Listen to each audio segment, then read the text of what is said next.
मुंबईला पाणीपुरवठा करणारा धरणात 89.9% पाणीसाठा, गतवर्षीच्या तुलनेत अधिक पाणीसाठ्याची नोंद, मुंबईकरांची पाणी चिंता दूर.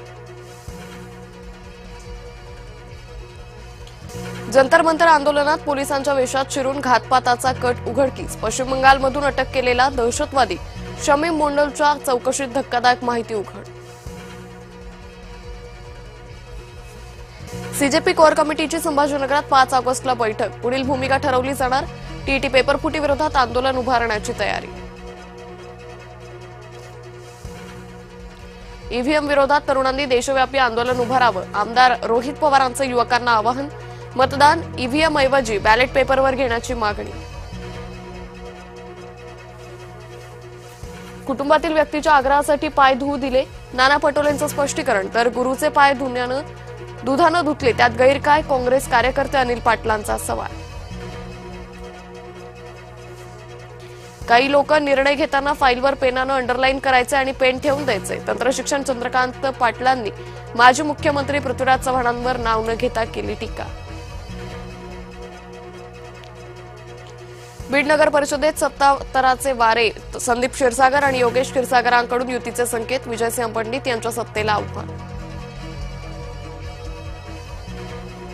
रायगडचं पालकमंत्रीपद मिळणार हे निश्चित झालंय, फक्त घोषणा बाकी. मंत्री भरत गोगावलेंचं मोठं वक्तव्य. नाफेड आणि एनसीसीएफच्या कांदा खरेदीत गौड बंगाल, गोदामात साठवला जातोय निकृष्ट दर्जाचा कांदा, शेतकऱ्यांकडून चौकशीची मागणी.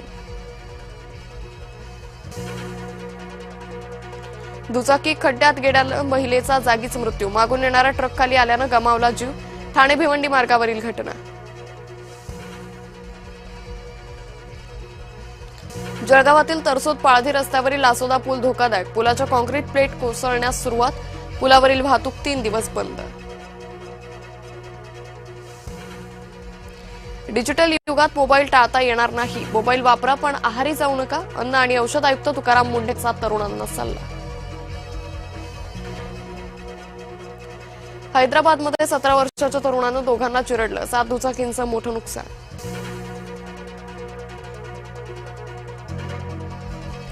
एनटीएनं काढली 7.50 कोटींची निविदा, सुरक्षा अधिकार काटेकोर करण्यासाठी निर्णय, कमीत कमी खर्च हा निकष नसणार.